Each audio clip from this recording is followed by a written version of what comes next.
Hello students, कैसे हैं आप सभी। होप आप सब बहुत अच्छे होंगे। तो आज हम पढ़ने जा रहे हैं कक्षा 6 का स्वास्थ्य का अध्याय 8, जिसका नाम है स्वच्छता और साफ सफाई।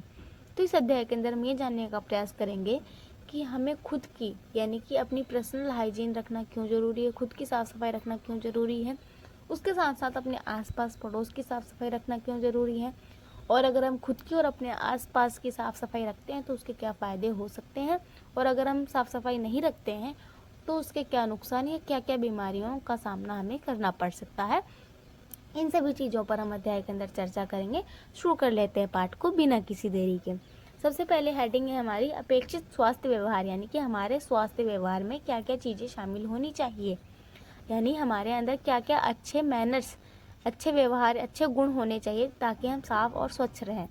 तो सबसे पहले है हमेशा अपनी आस्तीन में अपने मुंह, नाक को रुमाल से ढककर खांसी या छींके। तो ये है, जब भी आपको खांसी या छींक आए तब आप उसको खांसते या छींकते समय अपने नाक पर और अपने मुंह पर रुमाल जरूर रखें, ताकि उसकी जो छींटें हैं वो दूसरे व्यक्ति तक ना जाएं और उसको संक्रमित ना करें, है ना। अगर आपके पास उस समय रुमाल नहीं है तो आप अपनी हाथ की कोहनी का भी उपयोग कर सकते हो, है ना।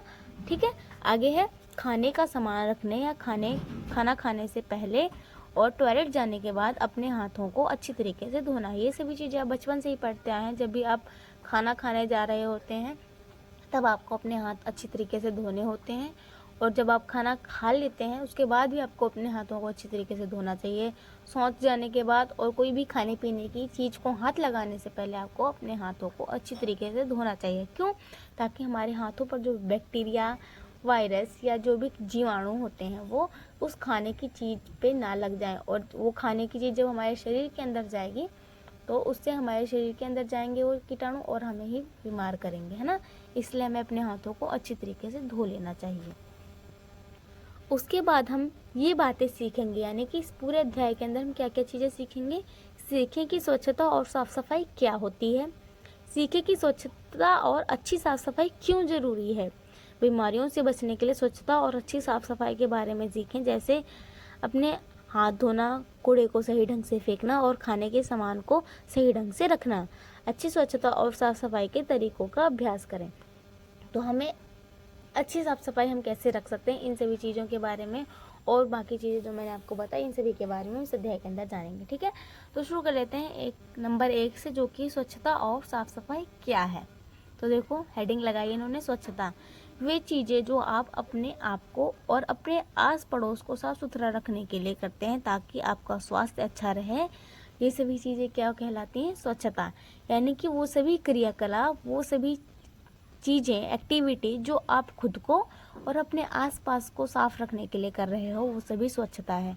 जैसे कि नहाना हो गया, झाड़ू मारना हो गया, पोंछा मारना हो गया, कपड़े धोना हो गया है, गली में से कूड़ा उठा के डस्टबिन में डालना, छिलकों को डस्टबिन में डालना और उनको अच्छी तरीके से सही जगह पे डाल के आना, ये सभी स्वच्छता है। तो उदाहरण यहाँ पे दिया है, रोज़ नहाना, आस पड़ोस साफ रखना, अपनी डेस्क यानी कि स्कूल में जो मेज पे आप बैठते हो सवेरे सवेरे जाके उसको साफ रखना, और अपनी क्लास को अच्छे तरीके से साफ रखना, ये सभी स्वच्छता है। ठीक है, उसके बाद है साफ सफाई। ये तो हमने स्वच्छता की परिभाषा पढ़ी कि स्वच्छता क्या है। उसके बाद है साफ सफाई। स्वच्छता यानी कि खुद की साफ सफाई रखना और अपने आसपास की साफ सफाई रखना। अब उसके बाद है साफ सफाई क्या है? कूड़े को सही जगह पर फेंकना और साफ पानी पीना। कूड़े के उदाहरण जैसे रसोई का कूड़ा, पेशाब, पोटी आदि। इन सभी चीज़ों को अच्छी तरीके से साफ रख करना, ये साफ सफाई है। और स्वच्छता वो है वही खुद की साफ सफाई और अपने आसपास की साफ सफाई। ठीक है, उसके बाद है स्वच्छता और साफ सफाई क्यों जरूरी है।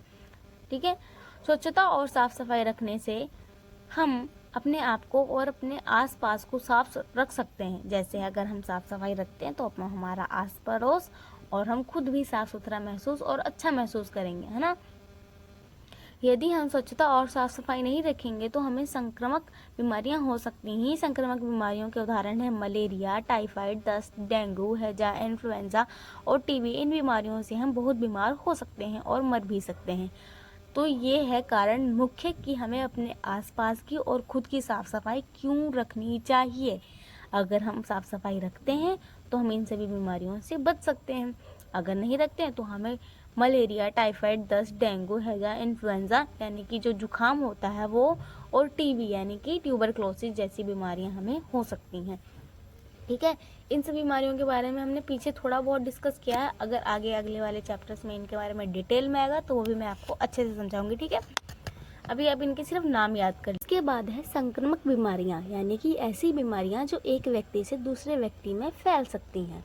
जैसे कि अभी हमने ऊपर पढ़ा, मलेरिया, टाइफाइड, दस्त, डेंगू, हैजा, इन्फ्लुएंजा, टीबी, ये सभी संक्रामक बीमारियां हैं, यानी कि ये बीमारियां एक व्यक्ति से दूसरे व्यक्ति तक फैल जाती हैं। तो अब हमें ये जानना है कि ये बीमारियां एक व्यक्ति से दूसरे व्यक्ति तक कैसे ट्रांसफ़र होती हैं, कैसे जाती हैं एक व्यक्ति से दूसरे व्यक्ति तक। तो आगे जान लेते हैं। हानिकारक कीटाणुओं से संक्रामक बीमारियां होती हैं, यानी कि जो हार्मफुल बैक्टीरिया होते हैं, वायरसेस होते हैं, उनसे ये बीमारियां एक व्यक्ति से दूसरे व्यक्ति तक फैलती हैं। ये कीटाणु एक इंसान से दूसरे इंसान में या एक जानवर से एक इंसान में चले जाते हैं। उदाहरण के लिए, यदि किसी के हाथ में ये हानिकारक कीटाणु हों और हम उनसे हाथ मिलाएं तो ये कीटाणु हम में भी आ जाते हैं। यानी कि अगर किसी व्यक्ति के हाथ में, पैर में या कहीं भी किसी छुई हुई चीज़ में कोई हानिकारक कीटाणु है और हम उससे हाथ मिलाते हैं या उसकी चीज़ को छूते हैं तो ये उसके हानिकारक कीटाणु हमारे तक पहुंच जाएंगे। या किसी जानवर में भी ये वायरस या बैक्टीरिया हैं और अगर हम उसके साथ खेल रहे हैं या उसके पास बैठे हैं तो उससे भी ये बीमारी, हानिकारक कीटाणु ये हमारे तक आ सकते हैं। उसके बाद है कीटाणु क्या हैं। ये वायरस, बैक्टीरिया, फफूंद और परजीवी हैं। हमारे चारों ओर तथा हमारे अंदर भी कीटाणु हैं। बैक्टीरिया और वायरस इतने छोटे होते हैं कि आप उन्हें देख नहीं सकते। उनमें से कुछ हानिकारक होते हैं परंतु कुछ अच्छे बैक्टीरिया और वायरस भी होते हैं। अब ये जो जीवाणु या कीटाणु की बात कर रहे हैं जो एक व्यक्ति से दूसरे व्यक्ति तक जाते हैं और उनको संक्रामक बीमारियां करते हैं, तो वो जो जीवाणु हैं वो 4 तरह के हैं। एक तो वायरस हो सकते हैं, दूसरा वो बैक्टीरिया हो सकते हैं, तीसरा वो फफूंद हो सकता है और चौथा वो कोई परजीवी हो सकता है, जैसे कि खटमल हो सकता है, किलोनी लगी होती है डॉग्स में वो हो सकती है। तो जो बैक्टीरिया और वायरस हैं वो हमारे चारों ओर पाए जाते हैं, हमारे हवा में, पानी में, कपड़ों में, खाने में, पीने में, हर जगह मौजूद हैं। लेकिन हम उनको देख नहीं सकते क्योंकि ये इतने छोटे होते हैं कि इनको बिना सूक्ष्मदर्शी के देखा ही नहीं जा सकता। Without microscope we can't see them, है ना। और इनमें से बहुत सारे बैक्टीरिया और वायरस हमारे शरीर के अंदर भी पाए जाते हैं जो हमारे शरीर को फ़ायदा पहुंचाते हैं, हमारे लिए फ़ायदेमंद होते हैं। 90% बैक्टीरिया जो हैं हमारे लिए फ़ायदेमंद हैं, हमारे एनवायरनमेंट के लिए फ़ायदेमंद है। सिर्फ 10% बैक्टीरिया जो हैं वो हमें नुकसान पहुंचाते हैं, अलग अलग बीमारियां करते हैं। तो यहाँ पर आपको चित्र दिया हुआ है, माइक्रोस्कोप की सहायता से निकाला गया, जूम किया हुआ चित्र दिया गया है बैक्टीरिया का। ठीक है, बैक्टीरिया हमें वैसे दिखाई नहीं देते जब तक हम इनको माइक्रोस्कोप के नीचे से नहीं देखते। और ये वायरस दिखाया गया है आपको, कोरोना वायरस जैसा दिखाई दे रहा ना ये। उसके बाद है ये कीड़े जो कि हमारे पेट में पाए जाते हैं। उसके बाद है अच्छे कीटाणु। सभी कीटाणु हानिकारक नहीं होते। ओह, ये तो मैंने भी बताया था पीछे, सभी कीटाणु हानिकारक नहीं होते। कई कीटाणु होते हैं जो आपके अंदर रहते हैं और आपके स्वास्थ्य के लिए अच्छे होते हैं। कुछ अच्छे बैक्टीरिया आपके पेट में रहते हैं। दही अच्छे बैक्टीरिया से बनता है, यानी कि जो दही खाते हैं हम उसमें एक अच्छा बैक्टीरिया पाया जाता है जो कि हमारे शरीर के स्वास्थ्य के लिए अच्छा है और उस बैक्टीरिया का नाम है लैक्टोबैसिलस। ठीक है, लैक्ट मतलब मिल्क और बैसिलस उसमें एक बैक्टीरिया पाया जाता है। उसके बाद है संक्रामक बीमारियां क्या हैं और उनके क्या कारण हैं। तो अभी मैंने बताया संक्रामक बीमारियां वे बीमारियां होती हैं जो एक व्यक्ति से दूसरे व्यक्ति तक फैल जाती हैं। किसके सहायता से? जीवाणुओं या कीटाणुओं या बैक्टीरिया और वायरस की सहायता से। और उनके क्या कारण हैं वो भी मैंने बता दिया। संक्रामक बीमारियां वे बीमारियां हैं जो एक व्यक्ति से दूसरे व्यक्ति में फैलती हैं और उसके कारण हैं बैक्टीरिया, वायरस, परजीवी और फफूंद। ठीक है, हमें संक्रामक बीमारियां तब होती हैं जब हानिकारक कीटाणु हमारे शरीर के अंदर घुस जाते हैं। हानिकारक कीटाणु हमारे अंदर कैसे घुसते हैं और इसके सभी संभव कारण क्या हो सकते हैं। हानिकारक कीटाणु हमारे शरीर के अंदर कैसे जा सकते हैं? पानी के द्वारा, हवा के द्वारा, खाने के द्वारा, इन सभी कारणों से ये हमारे शरीर के अंदर प्रवेश कर सकते हैं। तो आप इनके उत्तर लिख लीजिएगा। हानिकारक कीटाणु हमारे शरीर में नीचे दिए गए तरीकों से घुसते हैं, यानी कि हमारे शरीर में वो कैसे जा रहे हैं? तो जब हम गंदा पानी पीते हैं तो इसके वजह से हानिकारक बैक्टीरिया और वायरस हमारे शरीर के अंदर चले जाते हैं। जब हम ऐसा भोजन करते हैं जिसमें जिसके ऊपर कीटाणु होते हैं, या बिना ढका हुआ खाना खा लेते हैं हम, काफ़ी लंबे समय से वो बिना ढका हुआ रखा है, तो उसके ऊपर अपने आप बहुत सारे बैक्टीरिया वायरस आने लग जाते हैं। जब हम हानिकारक कीटाणुओं वाली हवा में सांस लेते हैं, जब हम ऐसी चीज़ को छूते हैं जिस पर कीटाणु हैं, फिर हम अपना हाथ अपने मुंह में डालते हैं या गंदे नाखून चबाते हैं, कीटाणु वाला कीड़ा या जानवर हमें काट ले या छू ले, यानी कि ऐसा कीड़ा जिसके शरीर में कीटाणु हैं या ऐसा जानवर जिसके शरीर के ऊपर कीटाणु रहते हैं, अगर वो हमें काट लेता है या छू लेता है तो इस तरीके से भी बैक्टीरिया जीवाणु हमारे शरीर के अंदर प्रवेश कर जाते हैं और हमें संक्रमित कर देते हैं।